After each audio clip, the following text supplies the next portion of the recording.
professor André Cavalcante. E ele estava fazendo aula, né, com o professor Luiz Otávio, e no exato momento ele tocou uma peça que eu achei incrível, e ela soava muito bonito. Ele fez algo...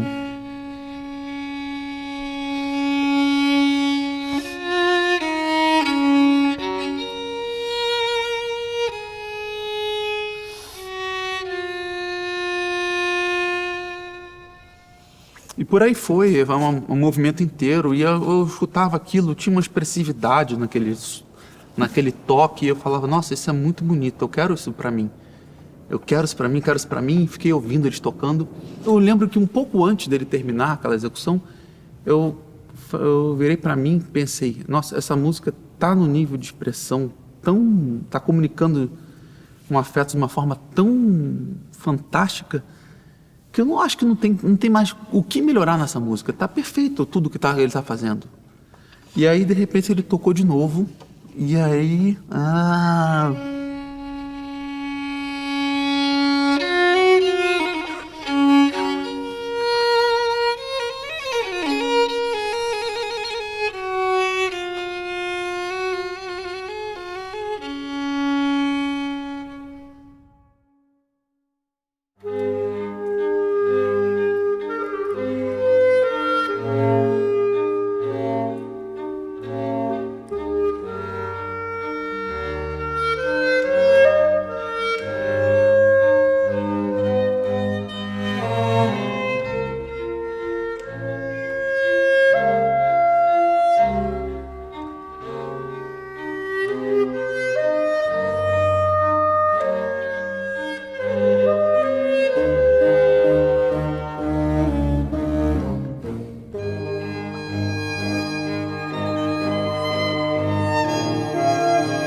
Esse aqui é um dos instrumentos que eu crio baseado nos instrumentos barrocos, né?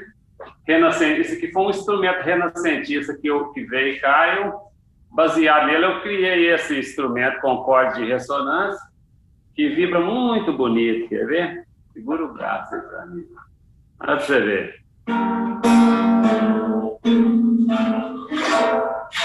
E aqui as cordas de ressonância. Aqui eu toco como se fosse um...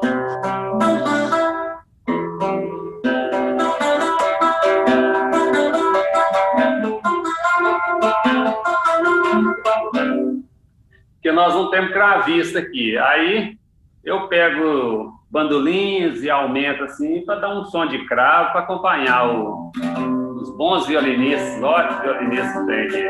E aqui no caso esse seria um bandolim maior, ou seja, aqui ó, mi, lá, ré, sol, só tem que esticar os dedos um pouquinho. Então eu adaptei o instrumento para mim, entendeu? Seria um bandolim grandão com corda grave, como se fosse um violoncelo da Spala, que eu também construo o violoncelo da Spala. Construí um lá para o Teatro de Manaus recentemente, que aqui é violoncelo maior, né, que pendura no pescoço. Então esse seria como se fosse um violoncelo da Spala, bandolim seria, né? Interessante reparar que essas cordas de tripa, elas têm a superfície muito mais rugosa do que as cordas de aço. As cordas de aço eram utilizadas na espineta desde 1500, 1517, por aí.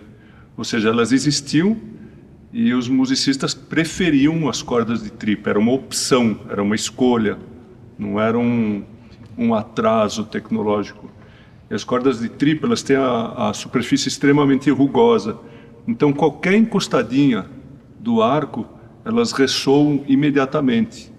Então você consegue tocar com arcadas muito mais leves, muito mais rápidas, com uma articulação completamente diferente das arcadas modernas em cordas de titânio, ou de aço, ou de nylon, ou seja o que for. Quando comecei a estudar violino, era por que eu chamo essa vareta, né? O pessoal popularmente chama vara, né? A vara do violino. Por que eu chamava a vara do violino de arco? Isso não é um arco. Se olhar, né? E aí você descobre, né, as origens, né? Sim. E aí entra a alma do motor do violino, tá aqui. Tá aqui. Aqui é importante, sim, tem que desenvolver, tem que todar. Quer dizer, eu faço escala todo dia, não só por aqui também. Isso aqui é a precisão do meu discurso, é a clareza do meu discurso. E a corda de tripla ela também permite essa questão essa emissão, né, que a gente chama, colocar a voz, né? Então,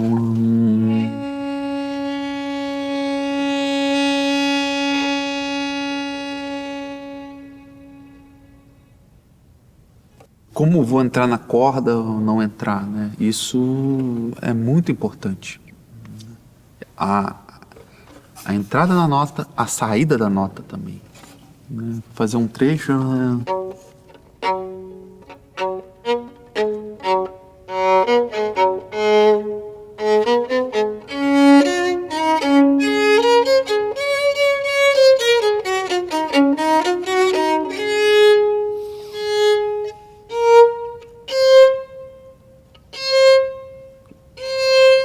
Esse arco, aqui mais ou menos um modelo italiano, mais ou menos início do século XVIII, mais ou menos, ele valoriza muito mais a emissão das consoantes do que das vogais, justamente por conta dessa curvatura. Essa curvatura aqui, ela dá uma falsa impressão de continuidade.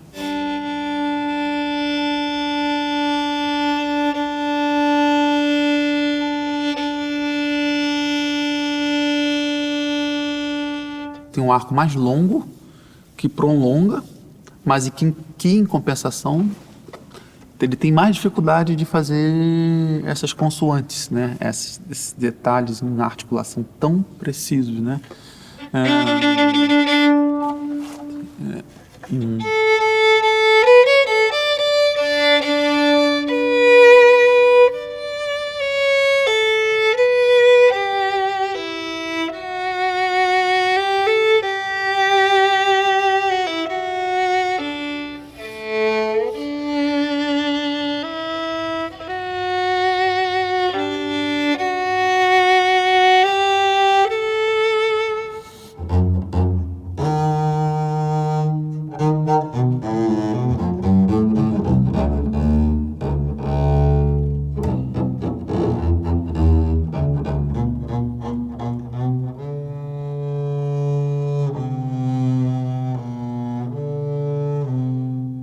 Da onde vem, assim, é super complicado de explicar, porque o violone, né, a palavra violone significa um violãozão, né?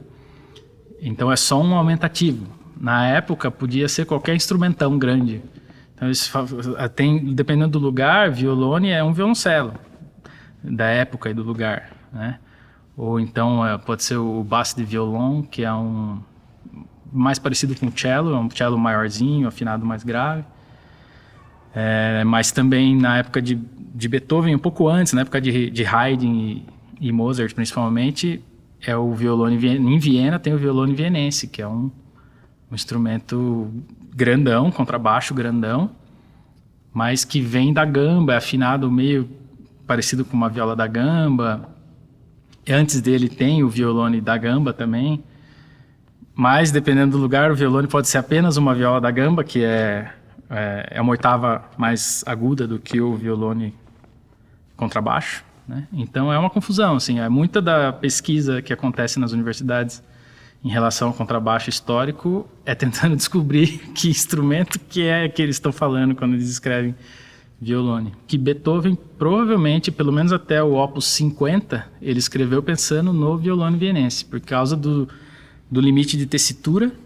Ele não ia para baixo de um Fá, que é a nota mais grave do violone, sendo que estava dobrando tudo com os cellos, né? Então nem os cellos iam abaixo do Fá para acompanhar o violone. O grande contrabaixista de todos os tempos, assim, contemporâneo de Beethoven é o Domenico Dragonetti, é um italiano que fez carreira e fama em Londres, né? E ele tocava 3 cordas. Disse que o cara era um monstrão, assim, tocava um baixo enorme e tocava muito, assim. Era tipo, os baixistas tinham fama de ser ruins, todos, assim, sabe?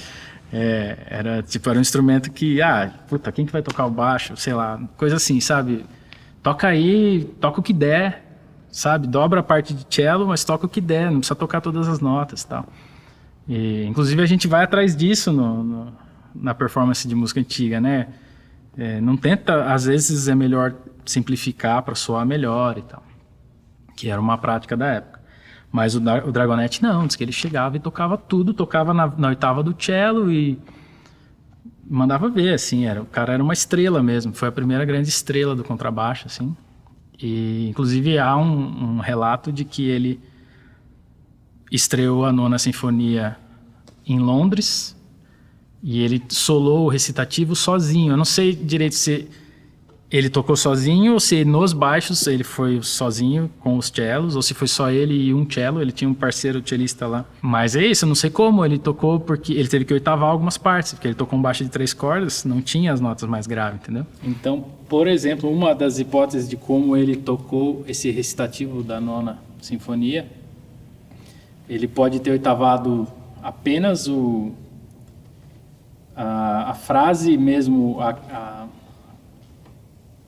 quando ele tem quando o baixo cai, né, a linha do baixo desce para o grave, então ele poderia ter começado na oitava correta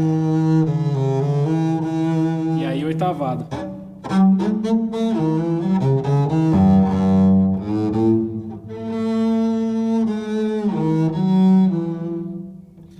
Ou ele poderia ter oitavado tudo, né, desde o começo, alguma coisa assim.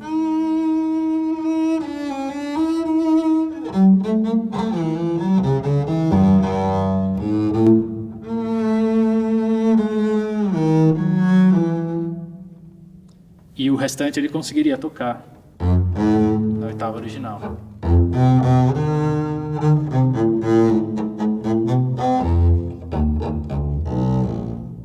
En música moderna nos aprende a vibrar todas las notas así, misma manera, que el dedo, que esto, el otro. Y en realidad, en la música antigua es una ornamentación el vibrato. No es una cosa que todas las notas tienen que ser vibradas, es nada que ver. O sea, es una nota que le doy un dibujito, un color, porque me gusta en ese momento. O sea, está todo pensado, no es cada nota, todo. Tu dedito chiquitito no vibra tan bien como los otros, porque es más difícil, ¿no? Cuando tenés el chiquitito tenés que es todo una cosa. Y ahí, en cambio, tocar la nota y después le da un pequeño color y nada más. Eu vejo que fazer vibrato em todas as notas é fazer um solfejo com sílabas idênticas também. Eu vou acabar valorizando igualmente todas as notas.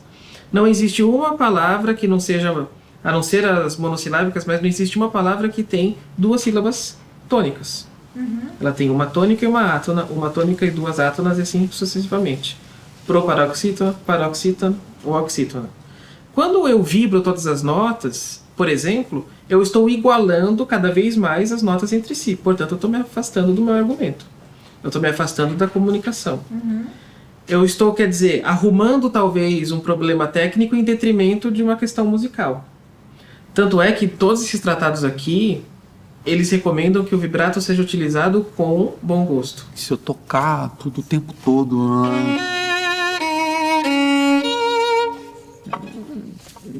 não diz nada, né? Eu posso ver...